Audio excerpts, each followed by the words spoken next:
Thank you. Prime Minister Skerritt, leaders of the CARICOM family, excellencies, brothers and sisters, friends, colleagues, the Caribbean, the Commonwealth, and the international community. I really am delighted to be back in Trinidad and Tobago, to be with my Trini family in the land of Pan and Calypso. It's a great day for the Caribbean. It's a precious moment in history, and we come together to celebrate CARICOM's Golden Jubilee, the fulfillment of the dreams of the four great founding fathers of this union, who knew that greatness could flow if the spirit and talent of the region could be melded together to fight the troubles of the world, the seeds of which were even then apparent. Sown at a time when the world was still blighted by racism, threatened by inequality, rising sea levels and debt, the ravages of climate change, thirsting for innovation, independence, change, with a determination to maintain democracy and the rule of law. They were Caribbean leaders with a hunger for development, a vision for our region's future, and a belief in the contribution which our children could make to the salvation of our world if they were given the opportunities which in equity and justice they deserved. If they were to make the contribution which the world needed and which their eclectic cultural history and innate talent made possible. Theirs was a vision which the leaders of this region in the 50 years which have followed have battled to deliver. It is a vision which our leaders, who proudly took the stage here again in Chaguaramas, reaffirm, repeating the steps taken by those who went before. Welcomed by the Prime Minister, the Honourable Dr. Keith Rowley, to the wonderful blessed shores of Trinidad and Tobago for this 45th meeting of CARICOM, chaired by Dominica's own Prime Minister, the Honourable Roosevelt Skerritt, and joined now by 13 other members and other associate members of CARICOM. Today is an even greater day for the Commonwealth of 56 nations, of which our 12 CARICOM members are a vital part, adding a special spice, the yeast which has helped the whole Commonwealth family to rise to meet the challenges which remain from the past and those which are still present here today, and press even harder in this new technologically driven and increasingly digitalized world. We have 33 small states, 25 island states, and 14 of the least developed states in our world. And we celebrate the enduring partnership between CARICOM and the Commonwealth of Nations, who now represent together 1/3 of the world. That's 2.6 billion people, 60% of whom are under the age of 30. We further invigorate that partnership as we work together to rise to the challenges of today and seize the opportunities of tomorrow. All CARICOM members are cherished friends and partners, and the Caribbean has offered the Commonwealth and the wider world so much. 50 years of leadership, wisdom, vision, and moral courage. 50 years of solidarity, of standing up for what's right, and of giving a voice to the vulnerable. You gave us Sonny Ramphal, the second Secretary General, but the first from the Caribbean and the longest serving Secretary General of the Commonwealth.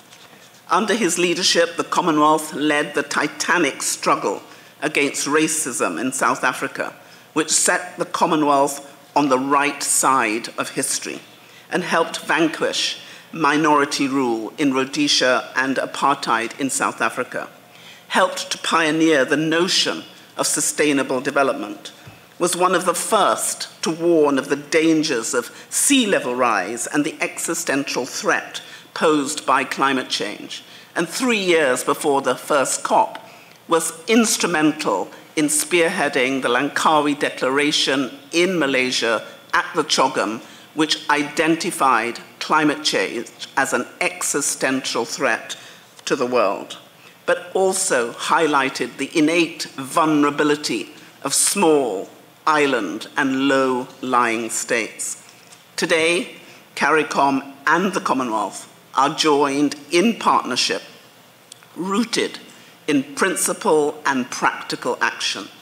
In the face of broken climate finance promises, this means combining the Commonwealth's unwavering commitment as the world's foremost champion of small states with the spirit and energy of this region, for the region and with our family of nations.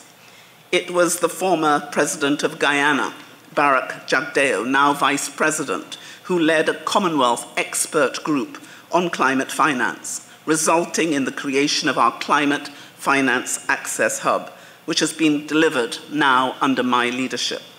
Since its creation in 2016, with an investment of only $6 million, our Climate Finance Access has unlocked more than $276 million in climate finance for 19 of our member states.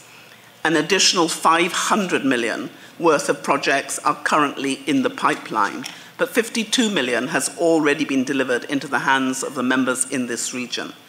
In the face of crippling debt, it means marshalling the support of the entire Commonwealth behind global finance reform, in particular the Bridgetown Initiative, spearheaded by our dear sister, Prime Minister, Minister Motley, but supported by the whole of the CARICOM.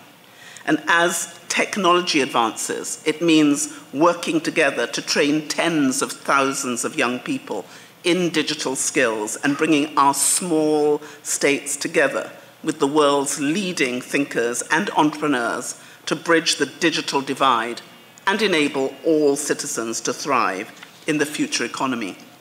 50 years ago, here in Trinidad and Tobago, you came together as a family, united in a shared commitment to enhance the connections, well-being, prosperity, and security of Caribbean countries and citizens. We stand together today as two families, CARICOM and Commonwealth, bound together by history, values, and interests, stronger, more resilient, and more determined than ever, standing shoulder to shoulder when we need each other, and always, always striving to do what is right. As you celebrate this significant milestone, I want to say this. As a Dominican, as a daughter of the Caribbean, I am proud to be part of you and to come from you. As the 6th Secretary General and the 2nd to hail from the Caribbean of the Commonwealth, I cherish you. And as a citizen of a changing and challenging world, I know that we need 50 more years of your wisdom, vision, and moral courage. Because CARICOM is a force for good. And even though the challenges are great, together we are more than equal to them. I believe in CARICOM. I believe in all of you.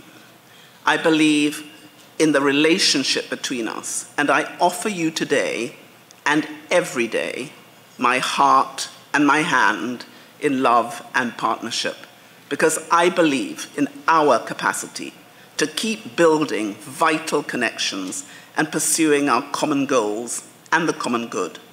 And I thank you, God bless you, God bless all the peoples of the Caribbean, the Commonwealth, and all our international friends.